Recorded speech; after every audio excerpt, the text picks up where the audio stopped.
Okay, we're live. Hi everyone. Welcome to a very special edition of Kicking It with Kerry. Today is Tuesday, and almost every single Tuesday we do a procedure here in our office. It's called MOHS. Many of you maybe have heard of it. Some of you are like, MOHS? What the heck is that? Some of you are like, all I ever do at their office is cosmetic stuff. Well, this is a medical procedure. It's for people who have a skin cancer, a basal cell carcinoma, or a squamous cell carcinoma. We usually do MOHS for people who have those types of skin cancers on their face, neck, chest, hands, or feet. The idea behind MOHS is to really ensure we get all of the skin cancer while making the smallest defect as possible. So this is Mary Ann. She has a basal cell, it's a basal cell, right? I believe so, yes. On her nose, and today she will have MOHS on that. It used to be back in the day, they would just do an excision and they would take a wide margin to guarantee that they got the whole skin cancer. Now with MOHS, and it's not a recent type of treatment. We've been doing MOHS for 20 years now. But basically what they'll do, Dr. McNeil will, or Dr. Lamer, or Dr. Llewellyn, we have 3 doctors here who do MOHS, but they'll take what they visibly see as a basal cell carcinoma, and then that specimen will get put on a slide, and then they will read the slide, okay, and they'll be able to see we got all of the basal cell, or we got most of it, but we need to take a little bit more from the left side, or we need to take a little bit more from the bottom right side. And then they'll take a little bit more, and then that will get put on the slide for them to read. It can be a time-consuming process because it takes time for the slide to get made. It takes time for the doctor will usually be seeing several patients on one day when they're doing MOHS. So you may be in the office for several hours.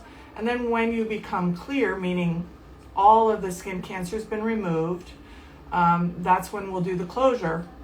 And in our office, either Dr. Christopher Elstrom will do the closure, he's our plastic surgeon, he's board certified, or our dermatologist, Dr. Lamer or Dr. Llewellyn will do the closure. Today, Mary Ann is with us. Like I said, she's got that basal cell on her nose. And I want to give Mary Ann a huge shout out because I hit her with this. She was getting her, she did not know this was coming, but I was like, it's something that not everybody, but a lot of people in Southern California will have to deal with as they get older. I too have had MOHS a couple times. And just living in the California sun, or having, in some cases, some people have some medications that can contribute to possibility of developing skin cancers. But for a fair-skinned person, it's likely that you may have to have this procedure. So I'm happy that Mary Ann is here to share her story. And although she's done a few of these and is not new to this, Yeah.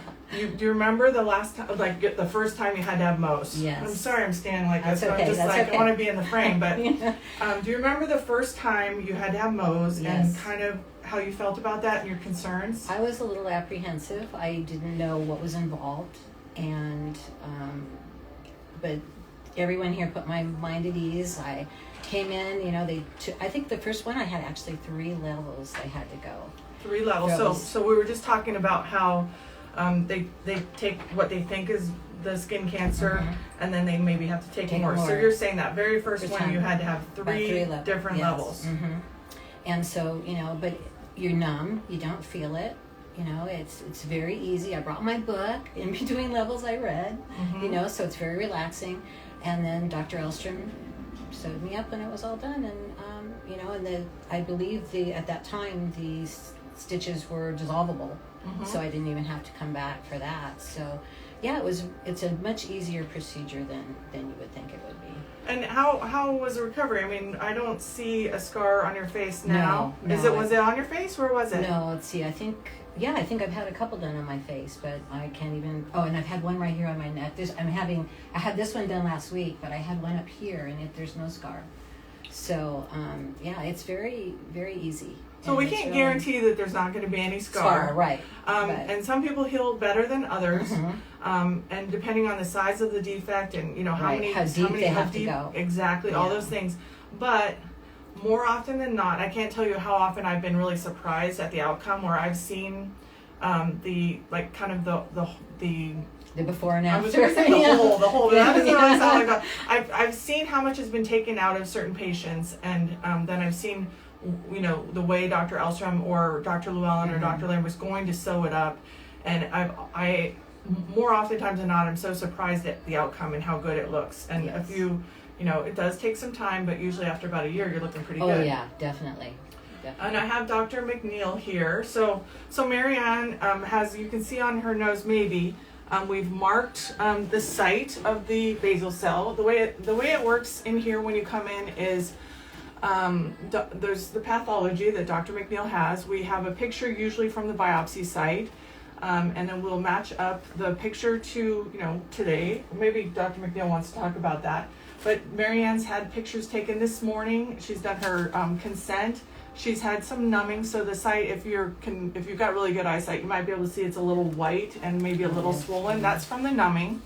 And then, Dr. McNeil, you want to take it from here and kind of add in whatever I didn't talk about? Yeah, so we'll be doing MOHS on this site on her nose today. It's a basal cell skin cancer. It was biopsied a little ways back, and this is a photo of the day of her biopsy, with a circle around the area that was biopsied. And so today, we sort of examine her skin and mark that location. And we've numbed her already. And then I'm about to take my first level of MOHS right now. She won't feel it at all. It'll just be, clean. We'll have little drapes over her skin. And we'll take out that first level. And then she'll just kind of sit here and rest for a little while we have a technician here who takes that tissue. She'll freeze it, stain it, mount it on glass slides, and then I'll be able to look at it under the microscope, and I'll be able to tell if all the margins are clear, which is, I think, what Marianne's going for, Yeah. or if I have to take a little bit more. Just one And level. so we do a little happy dance when it actually gets clear. But the next step will be to take that first level of tissue, and we go just around what looks like the obvious, basal cell on her skin for our first level, and take it from there. You're getting some compliments on your nail color, Marianne. Oh. But I wanted to just say something really quick, and I'm sure Dr. McNeil, you'll appreciate that I bring this up. We have a lot of patients who will call us, usually men, I don't want to be stereotypical, but they'll say, I don't see it anymore, it's gone, it's healed. So I'm talking about, Dr. McNeil showed the picture of the biopsy, the day that they took the biopsy, and then oftentimes people heal so well that they think that they're cured and it's gone. So what do you say to those people, Dr. McNeil? Do they still need to be treated? Why can they not see it? Mm-hmm. And that's been well studied. What if you take a shave biopsy and it shows a skin cancer, but the patient just leaves it? What happens when we don't see it, obviously, on the skin? And the answer is about 80% of the time it just comes back. Sometimes it doesn't, but if it comes back bigger, it's generally spread beyond the original area, and deeper as well. So in general, it's going to be a more extensive procedure later if you just leave it, and that's what we're completely trying to avoid with this MOHS surgery. The main advantage of MOHS is that we can take the smallest amount of tissue necessary, and then we can do the nicest cosmetic, reconstruction, cosmetic closure. And if we delay treatment by just thinking, oh, it looks good, and then it comes back later, all of that's going to be bigger and more extensive and more potential for scarring and things like that. So we always try to catch these small and nip them in the bud. And Marianne, as a patient, what are some of the feelings that you have or concerns that you have going into this procedure? If you can remember back to the first time. I think I was concerned about if it would scar, Mm-hmm. what it would look like, and I've always been happy with the outcome. It's always been, and how I would feel during the procedure, and everything. I have to say, I just compliment you all. It's always been very easy, and everybody's so great, and I just feel very at ease here, it goes very well, very easy. It's not a fun procedure to have No. done, and we try to make you as comfortable as possible. Yes, very comfortable. And I really do appreciate you sharing your story. Does anyone have, I see we have a few people watching. If anybody has any questions, we'd be happy to answer those, or you can message us later. But we're going to let Marianne get started with that first stage, and maybe we'll come back if there's questions, or if there's something that she's comfortable letting us show you in the next portions, okay? But thanks Marianne, and thank you all for joining us. Bye.